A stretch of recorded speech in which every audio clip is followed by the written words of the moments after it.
Hey, what's going on, guys? It's Brent Kromer, founder and owner of C4F, where we teach coaches how to retain higher profits and close more deals.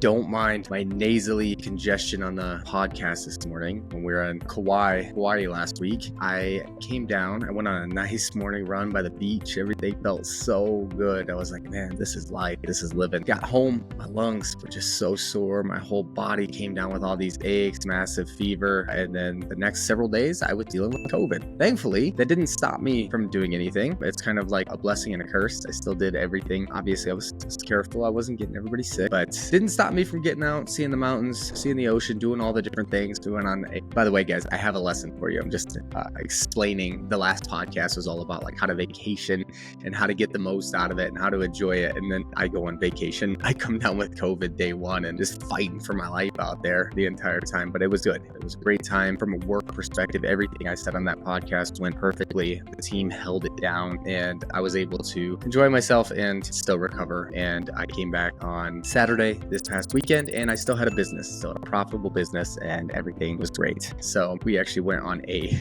boat tour of the Nepali coast, and I don't know how you guys react when you have COVID, but like for me, it's like a lot of like sinuses, and I'm a little spacey when my sinuses get congested. So we did a 5.5 hour boat tour, of which I threw up off the back of the boat most of the time. Now, when I wasn't throwing up though, swimming with dolphins, chasing sea turtles, checking out the aquatic life in the coral reefs. So really made the most of what I could there. So anyway, guys, what I want to talk about today is think about it objections. So one of the things I did notice when I came back is that people are getting a lot of think about it objections right now. And I get it to some degree. Obviously, it's an election year, so we're being fed lots of information. We are overstimulated. We see what's going on all across the world in all the different countries, the Middle East, Russia, the UK, obviously Venezuela, US. I mean, everywhere you look, there are problems and there is uncertainty. And so, yes, we're talking about health and fitness here and getting people to sign up for life-changing programs to lose weight, feel better, build confidence. But people still feel the effects of an election year. They still feel the fear mongering and the Trump assassination attempt. I know it feels like an eternity ago, of course, at this point, but it was not so long ago. So people are feeling the squeeze, okay? And things will get better. Sometimes they get worse before they get better, unfortunately. Hopefully we're in that phase now and we're kind of clearing up here shortly. But a lot of people are giving think about it objections, right? They don't know that they want to commit their extra funds or anything from their savings or, $300, $400, $500 extra a month towards getting fit during one of the most uncertain times, I believe, in my lifetime. And I'm 29, so take that for what it's worth. But I feel like it's a very uncertain time. So all that to set the stage. Yes, think about it objections are somewhat normal. They are somewhat expected. And we still have to help people around that fear. Because while a lot of it is justified in some capacity, we still can't let an election year dictate our health for the next 4 years. We can't let the news and MSNBC and Fox News and all these different things that we see in TikTok and YouTube and Instagram, we can't let all of these things consistently dictate what we do with our own health. Because while yes, there's a war in the Middle East, well, there's a war going on right here, internally in a lot of people's minds where they're just struggling with their confidence and they're struggling with their self-worth because of how they look and how they feel. So a lot of this, I guess I understand both sides, okay? I understand the fear, but I also cannot comprehend how you could let yourself slip based on what's going on 8,000 miles away, okay? So here, I'm going to show you guys how to actually overcome that objection. It's actually very simple. It's very similar to overcoming money objections. In fact, a lot of think about it are financial based in nature. So what I'm going to do is I'm actually going to share my screen and I'm going to show you guys a little thing that I've got prepared for you. Okay. So the think about it objection. So you just pitched, you said, hey, to work together, it's going to take about 12 months. We're going to do X, Y, and Z, A, B, and C to get you to that pot of gold at the end of the night. Okay. And they said, oh my God, this sounds amazing. Everything's great. Just give me a few days to think it over. Is that okay? A lot of people, when they hear this, they think it's like a personal slight towards them. Like, what do you mean you need to think it over? We just talked for 60 minutes. Or you said you were so serious about making a change this time. Why are you wavering now? The number one rule that I have for any objection is don't take it personal. Okay, people have fears, people have concerns. That is what has kept humans alive and evolving over the past however many thousand years. Okay, a certain level of anxiety that is healthy, that keeps us away from things that might kill us, right? So people are going to have anxious feelings about doing something they're uncertain about. That is not uncommon. So don't take it personally. If you take it personally, your tone is going to dictate how the rest of the call goes. That's no good, okay? So you got your think about it objection. Step 1, clarify with the binary options. If you are not 100, by the way, if you are brand new, go ahead and like, share, subscribe, send to a friend. It would mean the absolute world to me because I give you guys free content. I walk you through how to handle objections, how to close bigger deals. We're talking $4,000 to $6,000 packages for fitness at no charge. Obviously, I have a paid program. If you want to join that, I'll teach you much more one-to-one and we'll make a lot of money together. But if you just want to hang around the YouTube channel and get some free content, I've got no issues with that. That's why I put these videos out, okay? If you are not brand new to the channel, you've seen a very similar structure because I've done this for spouse, I've done this for money, I'm now doing this for think about it and fear objections. Those are kind of the main 3 there. It always starts out the exact same. Do not take it personal and clarify with binary options. Binary means 2, right? So, hey, not a problem, just curious. When you're kind of thinking things over, would that be more centered around like the program and if you feel like it's a good fit, or more about like the cost of it all? Okay, notice my tone. A lot of people, what they'll do is they'll say, okay, well, what do you need to think about? Or, hey, you thought about this last time and you talked yourself out of it. Like, are you sure you need to think about it?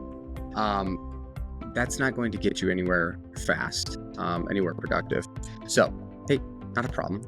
Just curious, when you are kind of thinking things over, is that more centered around like the program and kind of the timeline that I laid out for you? Or is it more about like the cost and like that payment each?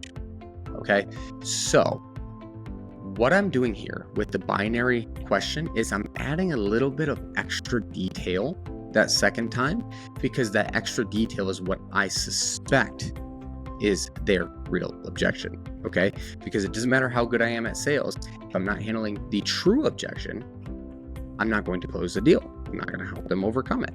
If the true objection is money and I just keep reframing them and doing the Tony Robbins and getting them excited, that doesn't fix their financial situation, okay? So you have to handle the objection at its source.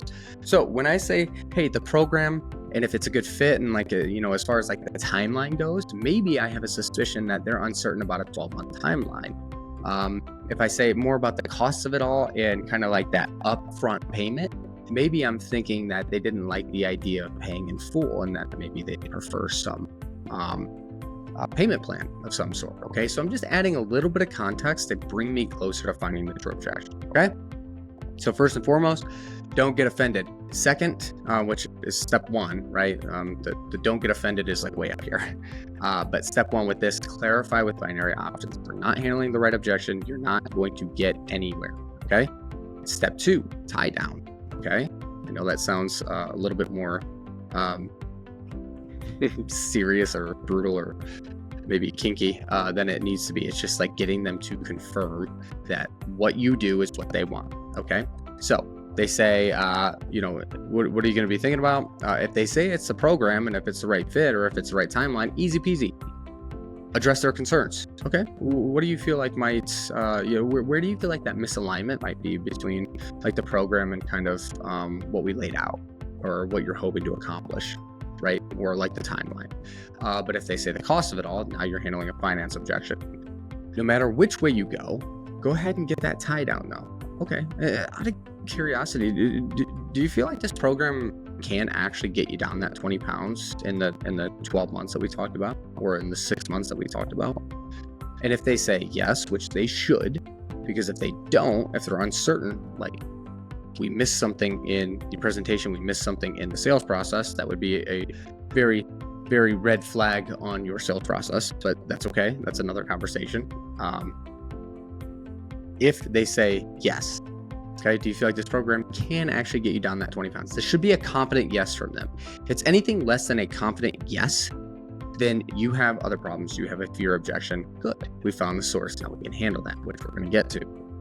But if they say yes, and you want a really quick response here, because I don't want to give them too much time to think. I want a gut reaction, right? A truthful one. So quick reaction. Okay, well, why do you feel like you can though? Like what specifically about maybe our conversation or that plan that we have like gives you that confidence? They're going to explain why you're the best and why they need you. Perfect. Step 3. So we just tied them down to the program. Set up a reframe. So if they're still fearful, if they're still uncertain, which they likely are going to be, this is where we're going to do a reframe. Now, I'm going to give you one reframe. There are probably, I don't know, 20, 30, 50 millions. I have a ton kind of written out for our clients, so they can just kind of pick and choose as they're on the call with people, like which fear objection might be the most appropriate or which one they're most comfortable with, where they practice the most. This is just one of many. Okay, but this one is one that is tried and true. It's worked for me. It's closed a lot of deals. So just take it. If you hate it, okay, come up with a new one or work with me and I'll give you 800 more. Okay, so the reframe. What is a reframe? Well, let's talk about that. A reframe is influencing them to make a different decision, influencing them to take a step in a new direction. Okay, this is sales.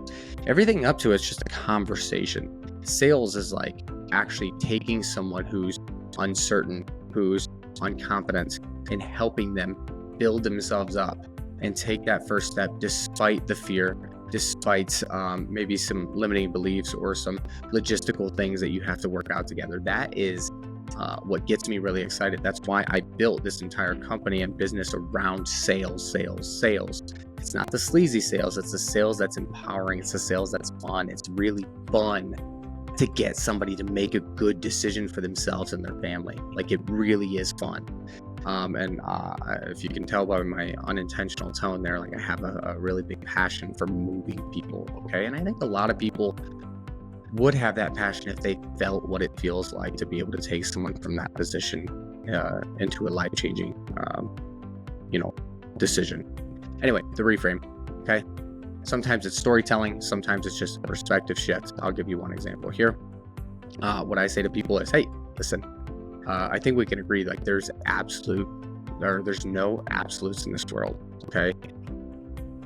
What do you feel like, the most successful people find themselves doing in that position? Like you think like the guys who live on top of those big buildings in New York, or the guys who run for president, or the guys who run these big Fortune 500 companies or successful small businesses. Do you think overall, right? Sometimes it is, but do you think overall it's pure luck that they find themselves in that position? Or do you think it's kind of like the product of like a lot of small decisions that they had to make and that they had to do well? A lot of hard work and dedication that kind of got in there. Like, what do you think it is? Do you think it's mostly luck, or do you think it's mostly their decisions that they've made over time to get there? And they're going to say, oh, I'm sure it's a little bit of luck, but probably a lot of the decisions they had to make were pretty good. Okay, that's like a typical generic response. Okay, well, let's swing it around. Okay, let's talk about the opposite. What about people who find themselves in trouble? Do you think it's bad luck? Or do you think it's that they make a series of decisions that maybe don't put themselves in the best situation? They find themselves hanging out with the wrong friends, the wrong crowd at the wrong time in the wrong place. Like, do you think it's more decision-based, or do you think that some people get in trouble their entire lives just because they're 100% unlucky? They're going to say, no, it's their decisions. Okay, so you and I can agree that the decisions that you make ultimately determine the outcome that you experience, whether good or bad. Is that pretty fair? Okay. Well, the reason I bring it up is like the decisions that you've made around your health and nutrition have led us to this call. It's led you to feeling less than confident. It's led you to resenting, and I'm using your words, not mine. It's resenting what you see in the mirror. And obviously that's nowhere that I want you to be, but it's a series of decisions that have maybe led you to the position that you're in. Can we agree on that as well? Okay. Well, how much longer do you want to continue making those types of decisions that lead you to feeling this type of way and like dictating your life and your results? Like, how much longer do you want that to happen? Right? And then they're going to say, oh, I don't. Okay, so what decision do you feel like you can actually make that's going to put you in a position to experience new results, right? Take the troublemaker. He changes his life. He starts making better decisions. He starts, he gets an education. He starts investing. He starts hanging around with the right people. We can both assume where he's going to find himself in a much better position. So like, what decision do you feel like you can make around your health and fitness to put you on the right track to feeling better, right? And I don't tell them what decision to make. I'm asking them what decision to make, okay? So obviously I don't go word for word here. I never do. So anything I ever have scripted is just a framework. You have to add in the details to make it natural, to make it sound good. My tone is probably not my best with the fact that I can hardly breathe, but that is an example of how I would personally, and how I have personally closed, with this reframer alone, tens and tens of thousands of dollars worth of deals that wouldn't have been deals otherwise. People that would have let fear dictate their response and their decision, maybe for the rest of their life. I was someone who influenced them to take a new path, and so that's why I love sales so much, and I hope that you do too. So go ahead, use this on your next call. The only form of payment that I want is validation. Okay, just tell me, did it work? Did it not work? Where did you miss the mark? I'd love to help you if I can. Okay, so again, if you're brand new to the channel, I drop really, really valuable videos like this every single week. So go ahead, like, share, subscribe, send to a friend. It would mean the absolute world to me. Otherwise, I hope you guys all have a great day. Peace.